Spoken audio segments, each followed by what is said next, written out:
Hi everyone, welcome back to Trees and Turtles. My name is Imogen. In today's video I am talking about the hardest things I had to deal with at university. If you're not already subscribed, make sure to do that, give this video a thumbs up, follow me on Instagram, and let's get started. And I do warn you that these things are going to get progressively worse. So we're going to start with some mild struggles, and we're going to finish up with some fairly severe things that occurred. Okay, so buckle up, mental health will be talked about, so you have been warned. Okay, so number one, the first thing I want to talk about was friendship struggles. Okay, so I didn't have a lot of social context when I arrived at university. For context, I was homeschooled until I was 17. I only went to school for the last 2 years before university for sixth form. Okay, so I had very little social context. I didn't really know how to make friends, and I kind of felt like a lot of people disliked me, and social conflict in general, that was a big struggle, especially in my first year, but just in general throughout. And kind of on that topic as well, dating struggles. So I'd not dated at all before I came to Durham, hardly at all. I'd had a couple of, I'd had a failed talking stage with someone, and it was, basically, I was inexperienced, really, really inexperienced. And I was dating the wrong people, being bad at dating, and some experiences which actually left me with quite severe trauma. So that was not great. And those two things were the most mild bad things that happened. Also feeling like everyone else was having more fun and doing better academically than me. I'm sure this is not true, and it's definitely just part of my imposter syndrome, but I did genuinely feel like that. So if you can relate, let me know in the comments, because I feel like this is something that a lot of people go through, and maybe we don't talk about it as much as we should. Learning about culture, and just pop culture, I mean. So I was homeschooled, as I mentioned, so I had very little cultural context, and I had to learn everything extremely fast. Do you know in the one of the Captain America movies, or one of the Avengers movies, basically Captain America has this little book that he writes down cultural recommendations in, because he's been frozen in the ice? I had that. Basically that was me. Okay, so I often have felt stupid, and I had to learn everything really fast, and I didn't have the same cultural context as other people, my peers. An example of this actually is probably a story I've told before, but an example of this, I was at a house party in first year, and there was a song, and I was I'm sure I've heard this song before. So I asked this person next to me, what's this song? And he looked at me like I had 3 heads, and he was it's Toxic by Britney Spears. And I was oh, cool. So that's the level of living under a rock that I was at. Struggles with my identity was something that I also really, that was really difficult to deal with at university. So I came out as bisexual in first year, and I also stopped being religious in first year. 2 events that were in no way related to each other at all, of course. Both of these things were both very... That wasn't a sentence. Both of these things were very big and scary at the time, and I just kind of felt like my sense of self was completely crumbling. I didn't know how to feel, but I knew that both these things were true about me, and yeah, I just didn't really know how to feel. But I eventually realised that my sense of self was actually just being rebuilt, but better. Constant pressure to market myself to employers and just do internships, volunteering, jobs, work experience, and also constant applications and career fairs and stuff. Now obviously I'm very grateful to Durham for the amount of support that they give their students and alumni with career stuff, and that's amazing, but I put a lot of pressure on myself to absolutely max it out, use it all. Okay, I worked every summer. I also worked alongside third year for a bit. I held 2 volunteering positions. I did an internship. My final grad job search, for context, took me 5 months, over 1,000 applications, 20 interviews, and 3 offers. So it was very intense. The whole career preparation thing, I found that really difficult, especially alongside the academic workload. Now I know everyone has to deal with this, but at the same time I put a lot of pressure on myself. To be fair, maybe that's a problem I created. Chronic anxiety and depression. I have anxiety and depression. I'm medicated for anxiety, and I became medicated during my time at university, which I'm going to talk about a little bit later on. But yeah, that was just something that I constantly had to live with, because I have anxiety and depression, and that's how it goes. In my first year, I attempted suicide, and I was struggling a lot with my mental stability, and I was feeling like I was crazy, and it was something that I actually really... it really affected me. Now I've gone to therapy since then, and I've kind of come to terms with it, and it was actually my second suicide attempt, so it was not I had history before this, but yeah, I had a suicide attempt in first year, and that was not fun. Fortunately I had some amazing people around me, and I was very, very lucky that I was very well supported both by my friends and by my college. But yeah, that was not a fun experience. And it only gets worse from here. Like, I'm not even remotely done talking about things, and they get worse from here.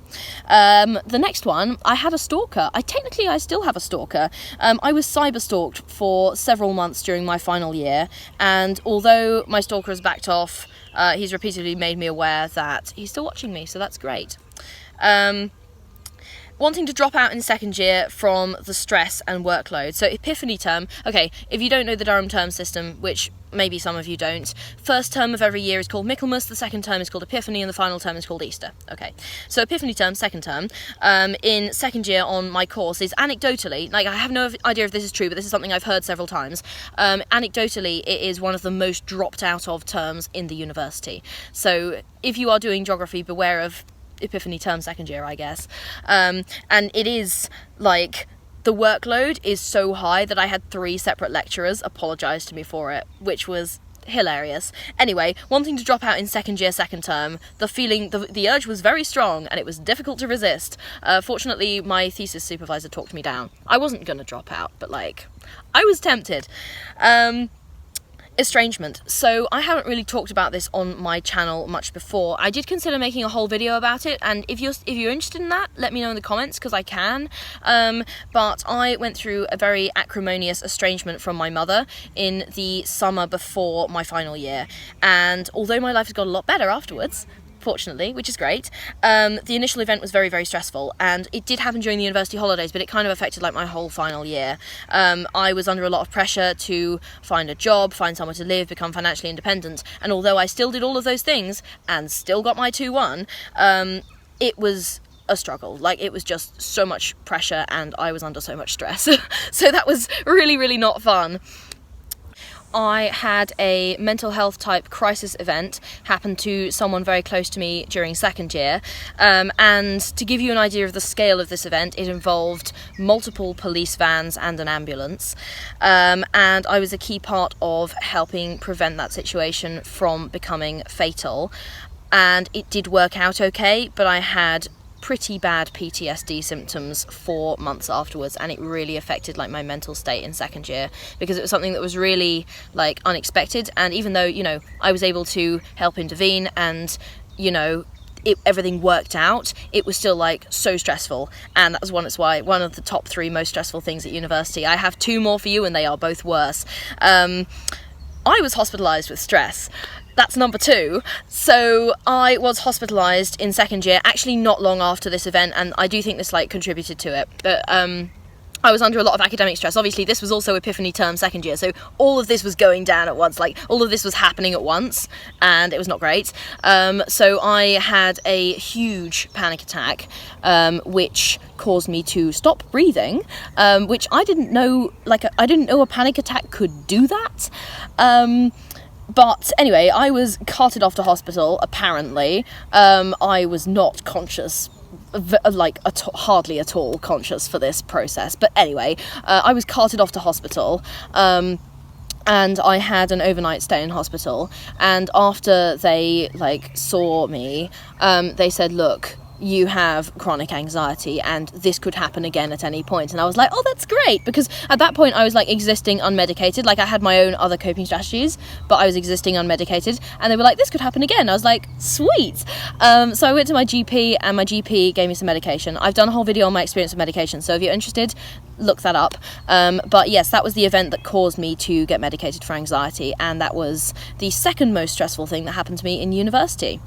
So, this is the moment you've all been waiting for, and I realise that I've dropped some fairly wild tea in this video, but what is the single most stressful thing that happened to me at university? Now, you may feel like this does not deserve the top spot, but believe me, it deserves the top spot, because it has been on my mind every single day from matriculation to today, and it will be on my mind tomorrow at graduation. Well, probably not, because I got my results and I did fine, but constant imposter syndrome. Seriously, I thought about it every single day. I felt like my work was never good enough, I felt like I was inadequate, and I didn't deserve or would get a 2-1 or a first, okay? I didn't get a first, I got a 2-1, but that was fine, and I didn't think I was going to get it, okay? The huge contrast between being like among the best in my school and then just being a face in the crowd at Durham. I didn't feel secure in my achievements at all until my final week of uni. Like, I was getting good marks. I got good marks in some things every single year, but I never felt secure. Like, I never felt like my work was good enough at all, ever. Until my confirmed degree results and degree classification were released. And that's been like, I've had like 1 week here out of 3 years of feeling like I did well academically, okay? So every single day I was constantly sort of battling with that, and it was genuinely the most stressful and the hardest thing I had to deal with. And you may be thinking, like, seriously, Imogen, what are you saying? Like, surely having a stalker is worse, or being estranged is worse, or going to hospital is worse. And no, actually, those things were not worse. This is something I thought about every single fucking day. So this is worse. I thought about it every day. I thought about it from the moment I woke up to the moment I went to sleep, and I felt that my identity as someone who achieves a lot intellectually and academically was constantly in question. I think that was probably one of the hardest and the worst things about it. It genuinely, like, it broke my heart every time I received a grade that I was disappointed with, because I'd fought so hard to get here, and I felt like I was wasting my potential. I felt like I was wasting this opportunity, and the uncertainty of not knowing whether I'd be judged like good enough, which to my mind was like 2-1 or above. Like, I'm genuinely not shading anyone who got a 2-2 or below. Like, any degree result is a good degree result. It's just that I have a perfectionist brain, and my perfectionist brain was constantly going 2-1 or you're worthless, right? Okay, so I genuinely do think any result is a wonderful result, but like, my internal monologue was very, very harsh on my own performance. So, am I good enough? Yes, I am good enough, and I've always been good enough, and so have you. But for the past 3 years, I felt like I wasn't, and I felt like that every day, and that feeling is harder to deal with than anything else I dealt with at university. And I am not talking bullshit. So, those are the hardest things I dealt with at university. If you're not already subscribed, make sure to do that. Give this video a thumbs up, follow me on Instagram, and I will see you next time. Okay, bye!